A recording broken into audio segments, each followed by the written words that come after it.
नमस्कार मित्रों, आज हम आपको दीपावली के भ्रम भंजन के लिए आए हुए हैं। हमारे पास बहुत सारे फ़ोन आ रहे हैं कि 31 को मनाएं कि 1 को मनाएं। तो देखिए, हम आपके लिए लाए हैं। ये निर्णय सिंधु है, ये धर्म सिंधु है। इन सब में भी जो निर्णय दिया गया है उसका भी निर्णय है और अन्य भी निर्णय है, और हमने संग्रह भी किया है।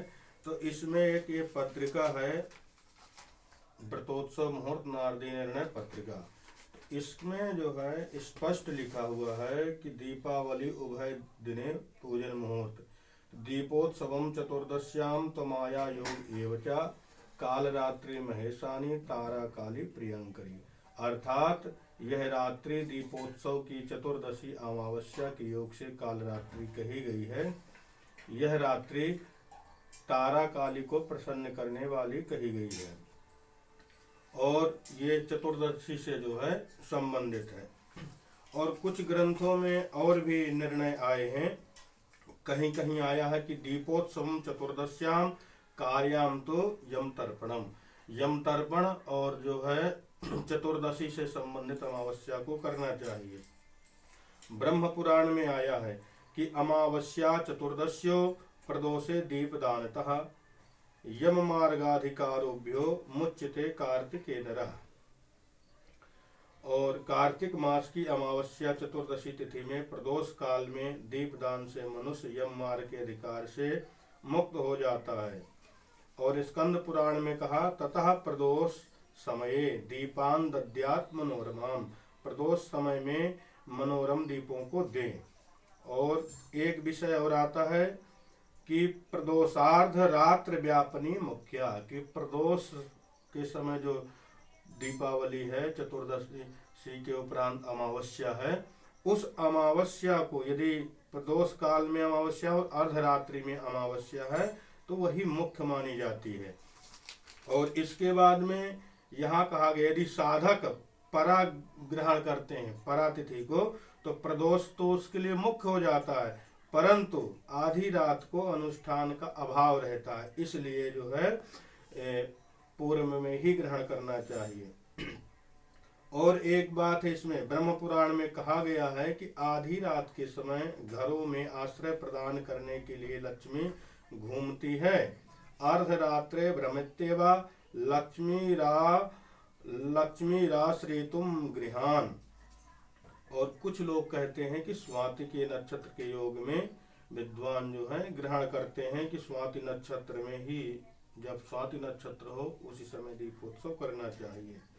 परंतु यहाँ एक और मत है, अन्य मत आया है कि उभय दिने प्रदोष व्याप्त भावे अर्धरात्रि व्यापनी ग्राह्या, मतलब पूर्व दिवसी ग्रहण करना चाहिए।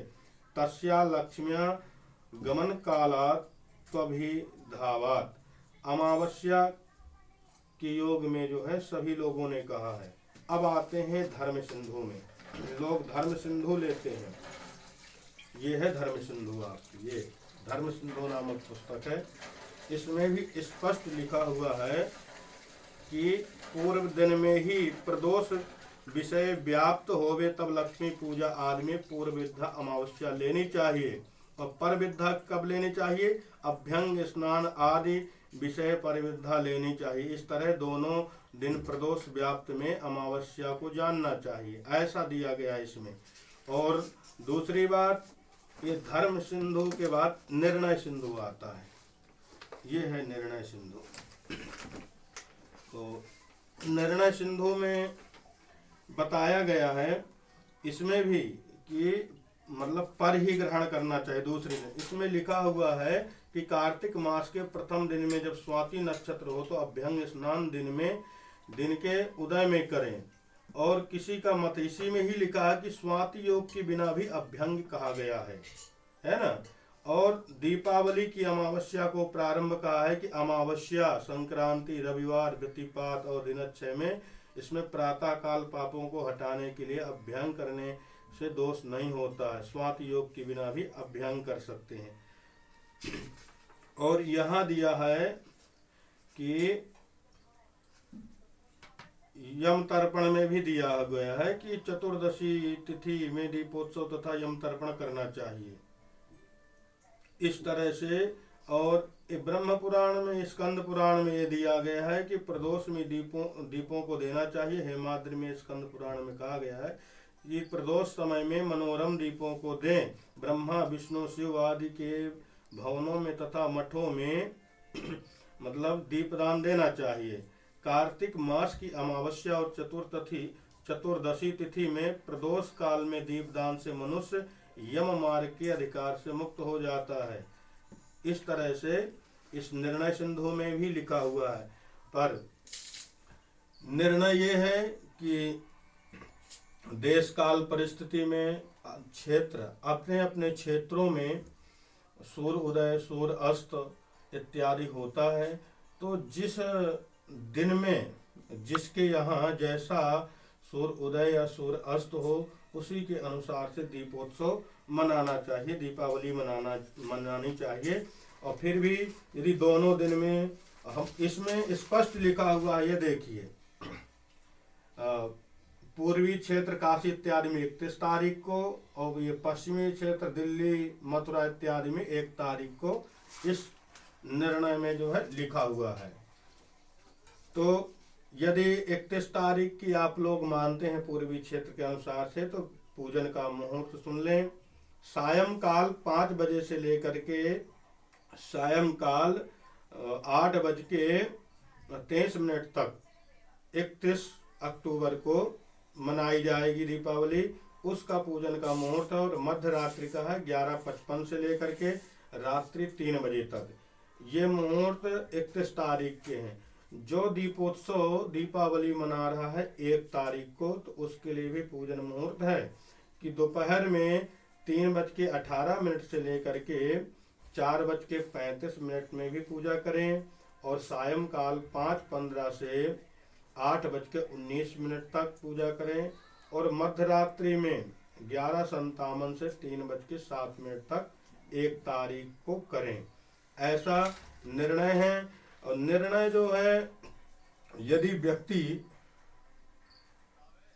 तंत्र मंत्र यंत्र साधना इत्यादि करना चाहता है तो 31 तारीख को ही दीपावली को मनाएं, 1 तारीख को नहीं। 1 तारीख को दीपोत्सव शाम के समय आप कर सकते हैं, प्रदोष काल में, दोनों दिन प्रदोष काल में, तो शाम के दीपोत्सव का समय 31 तारीख को भी कर सकते हैं, 1 को भी कर सकते हैं। पर 1 को करने पर अर्धरात्रि में आपको अमावस्या नहीं मिलेगी। इस योग से 31 तारीख सर्वश्रेष्ठ मानी गई है। 31 अक्टूबर को ही सभी लोग करें। जितने भी साधक हैं, जितने भी यंत्र तंत्र मंत्र बनाने वाले, सिद्धियों को करने वाले हैं, वो 31 तारीख को ही अमावस्या को दीपावली मनाएं। और आप सबकी मंगल कामना के लिए हम भगवान लक्ष्मी से मंगल कामना करते हैं। भगवान आप सबका मंगल करें। यही निर्णय है कि 31 तारीख ही सर्वमान्य है मध्यरात्रि। जय श्री राम, जय श्री राम, जय श्री राम।